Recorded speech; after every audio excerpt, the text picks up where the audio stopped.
देखो नाटक मंच है, मेरा एक ही प्रभु विविध नाटक कर रहा है। ये रहस्य जब जान जाओगे तब आप शोक मोह निंदा स्तुति से ऊपर उठ जाओगे। ये बहुत बड़ा भगवान का लीला क्षेत्र है, इन्हीं के चरणों के आश्रय से पता चलता है। वृंदावनस्थो सत्वान्यखिल गुरु धिया सन नमन दंड पातई। आहा, जो वृंदावन में भगवद आराधना में तत्पर हैं, वास करते हैं वृंदावनवासी, बोले इनमें मेरी गुरु धिया, धिया माने होती बुद्धि, गुरु, इनमें मेरी गुरु बुद्धि है, ये गुरु स्वरूप है, इसलिए सन नमन दंड पातई, दंड की तरह इनके चरणों में साष्टांग में दंडवत प्रणाम करता हूं। श्रीपाद कह रहे त्यक्ता शेषाभिमानो निरवधि परमा किंचन कृष्ण राधा प्रेमानंदाश्रुमुंचन निवसति सुकृति कूपी वृंदावनांतः। आहा, मैं सब अभिमान छोड़ करके वृंदावन के प्रेम रस में निमग्न श्यामा श्याम के अनुरागी जनों को गुरु स्वरूप से साष्टांग प्रणाम करता हूं और इनके उपदेश के अनुसार निरंतर चलता हूं और भाव जागृत करता हूं निष्किंचन। निष्किंचन भाव, श्री श्यामा श्याम के सिवा मेरे पास कुछ नहीं है, ये जो कुछ है सब मायाकृत है। अभी दिखाई दे रहा है, फिर नहीं दिखाई देगा। अपने सिर्फ प्रिया प्रीतम, यही परम धन है। शरीर भी छूट जाएगा और ये परम धन हम अपने पास ले चलेंगे।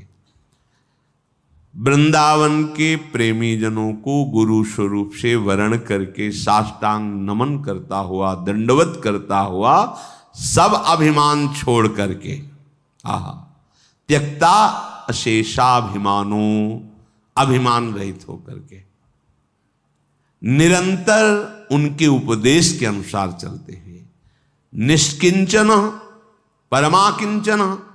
निष्किंचन का तात्पर्य होता है प्रभु के सिवा मेरा कोई नहीं, कुछ भी नहीं, और है भी यही सत्य है, और तो सब भुलावा है, यही अपने हैं और सब भुलावा है।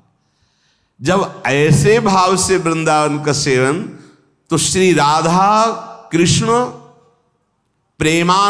प्रेमानंदाश्रु मुंचन निवसति सुकृति को भी वृंदावनांता।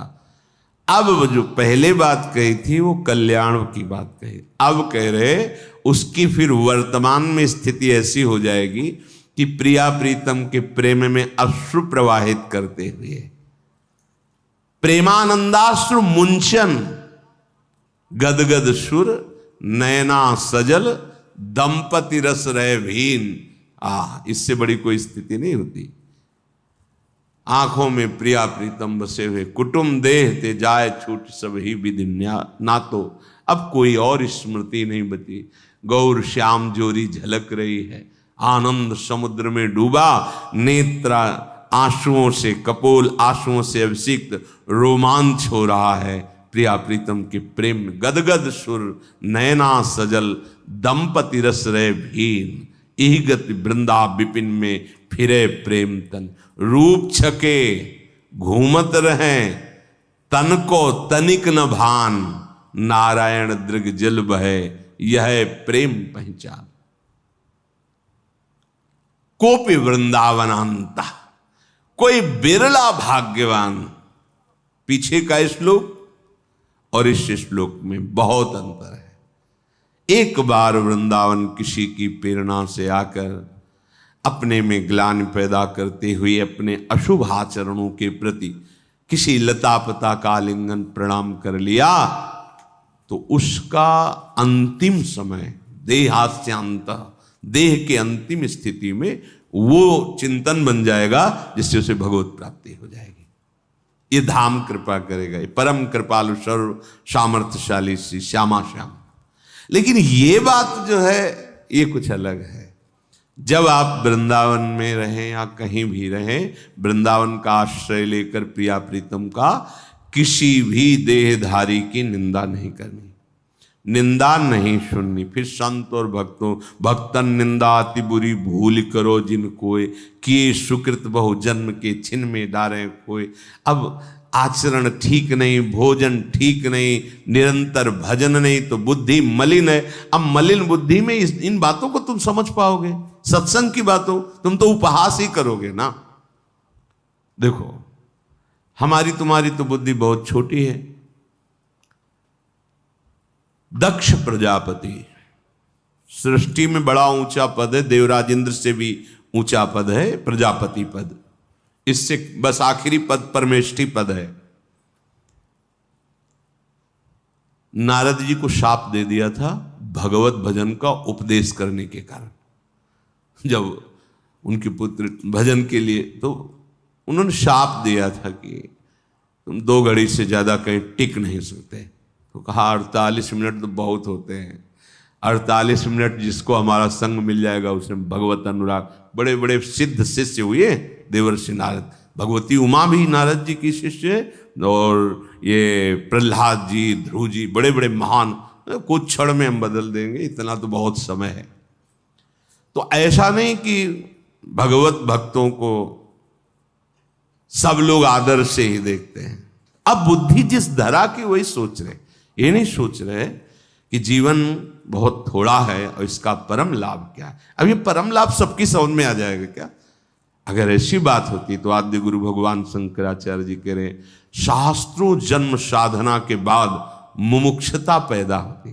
तो आप कहोगे कि हमने तो शास्त्र जन्म नहीं किए, तो इसमें सिद्धांत लागू होता है। तात स्वर्ग अपवर्ग सुख धरी तुलाए कंग, तूलनता सकल मिल जो सुख लव सत्संग। साधना और सत्संग का अंतर, हजारों जन्म की साधना के बाद जो मुमुक्षता प्रकट होती है, वो भगवत प्रेमी महात्मा के एक क्षण संग से प्रकट हो जाएगी। एक क्षण संग से, बस आप स्वीकार तो करो। आखिरकार मरना ही है, सब छोड़ना ही है। तो हम ये नहीं कहते कि सन्यासी बन जाओ छोड़कर, सबके सामर्थ्य भी नहीं है ऐसी।